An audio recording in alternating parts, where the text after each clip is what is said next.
We're out on Bemmie Downs near the racetrack. You can hear it. Nature and human life coming together, lovely. Today's session, foraging session, is on elderflower. Now, I was aiming to do quite a lot of recipes, but time might get in the way of that. So we're looking for the elderflower. Aha!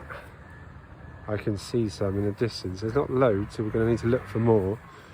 So, elderflower, Latin name, Sambucus. Yep, comes from the name of Sambuca, as in the drink that gets you off your nut. That's now actually made by coffee, funnily enough. There we can see the elderflower. Okay, so we're going to have to look for some more. But yeah, as well as that, that name is known as the gift from the gods. That's how it translates. The Native American Indians used to use it to treat fevers. It's got loads of health benefits. Just managed to find a shed load of elderflower. It's anywhere you look, pretty much. So I've picked about 30 heads, but the recipe we're going to do for the Elderflower Cordial is you're looking at like 15 to 20 heads per time you do it, and you see what I mean when we do it later on. But this stuff, the kind of things it can be used for, you can make the elderflower champagne, which is basically the same as what we'd do with the cordial. You can make jellies, loads of stuff that mixes with alcohol.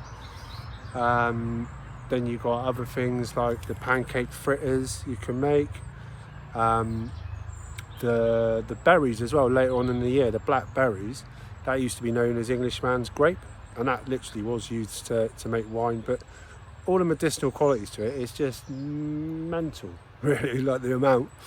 And the fact that no one really knows about it. Well, people know about it, but we're not all made aware of it.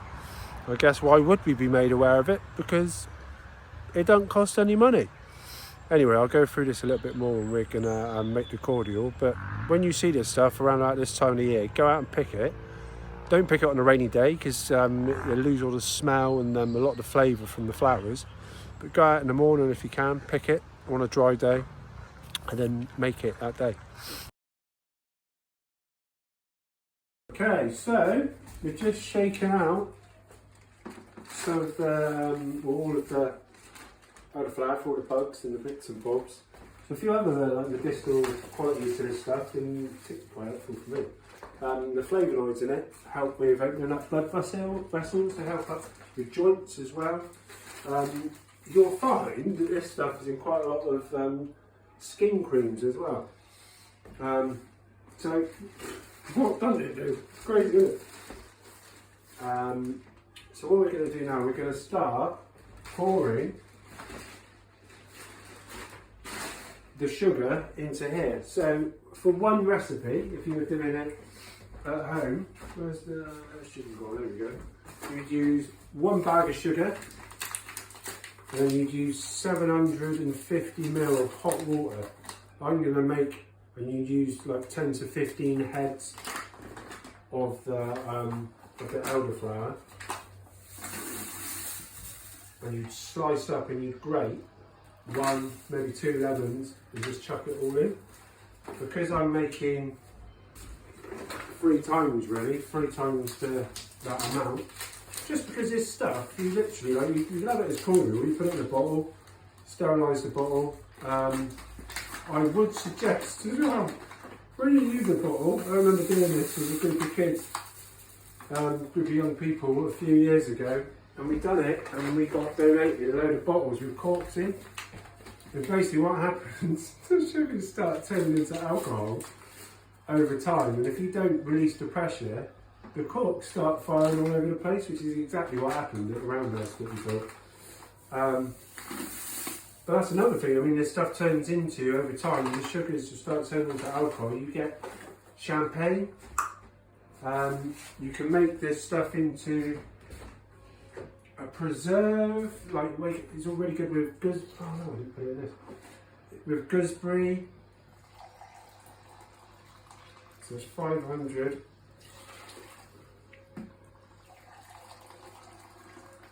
500.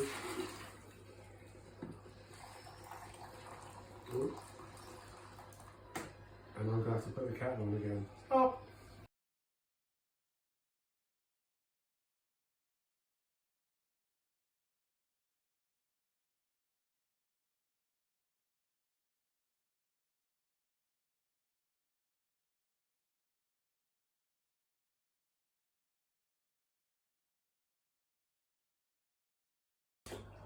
Okay, so we've got all the water in there. Remember, with one recipe, it's 750 ml of water.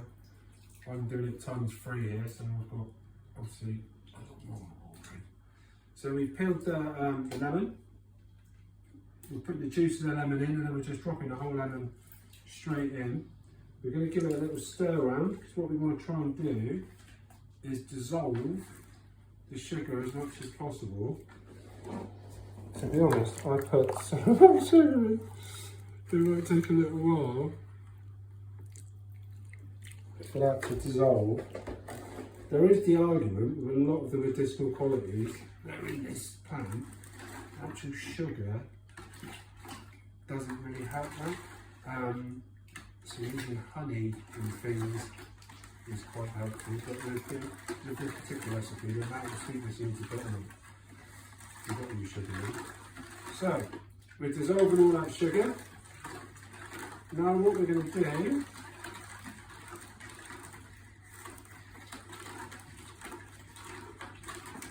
we've got something else which we need to put in called citric acid. Now this basically just means that the drink is preserved. It's a preservative. So for the actual recipe, the one recipe, you need 25 grams. These pots from Wilco's come in 50 grams. So I'm doing, like I said, 3 lots of the recipe. So I've got half a pot, 25 grams, and then the whole pot, which is 50 grams, okay? And now we're going to start dropping in the elderflower. And like I said, definitely do give them a shake, because a minute ago I had a dead bee come out of one of them, and a load of branches with a load of black fly all over it. Okay.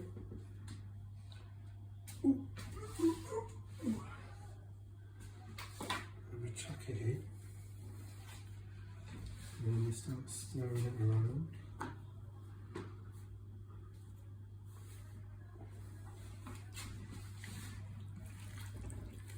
Okay, so what we're aiming for here is just for it to stoop in that hot water, lemon.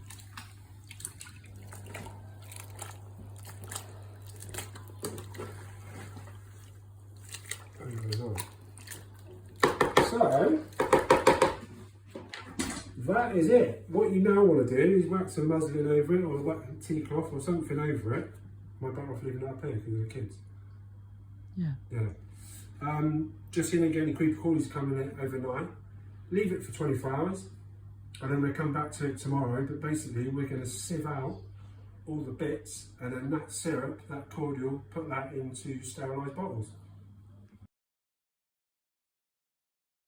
We've had 24 hours of the mix of lemon, elderflower, water, sugar, all stooping in overnight in the bucket.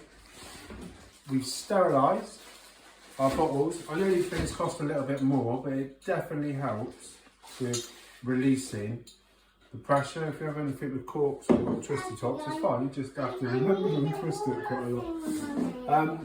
Now what we're going to do, use a bowl or a bucket or whatever you've got, is use a sieve if you've got a sieve, or something else. I'm just going to use muslin because it seems to be easier.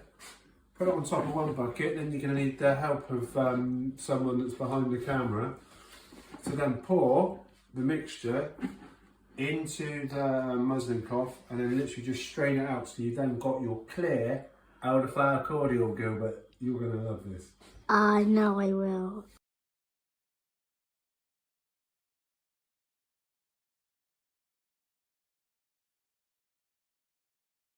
We've now got all the mixture into the muslin. This is why muslin is better if you've got it.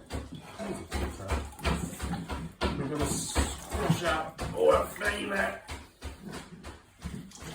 into the bucket, and now we've got all that clear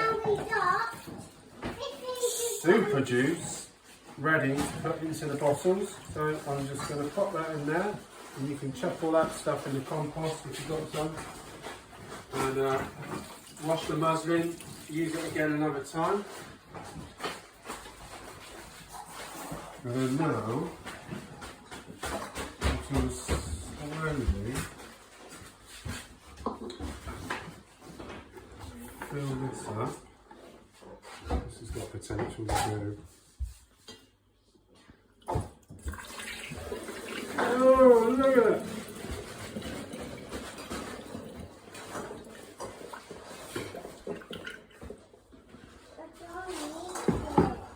Woo! Oh, yes.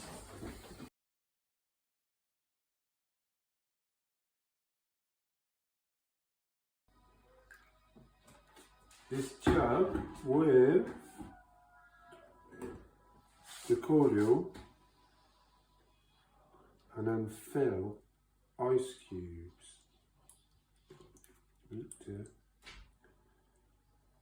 So when people might want to have a drink of water or gin or anything else, just pop an ice cube in instead. Alright then, so the last bit for today's session is we've got the elderflower.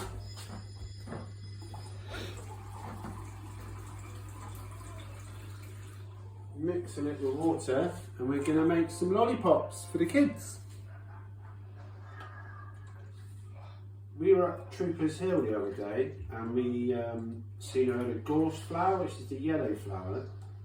Everything we've done today, you can do the exact same thing with that flower, and you'll get like an almondy coconut flavoured cordial or lollipop or what have you. We were going to do some pickles today as well with the elderflower, but next week is going to be loads of pickles now because we haven't got time. But yeah, give it a try. Tastes good.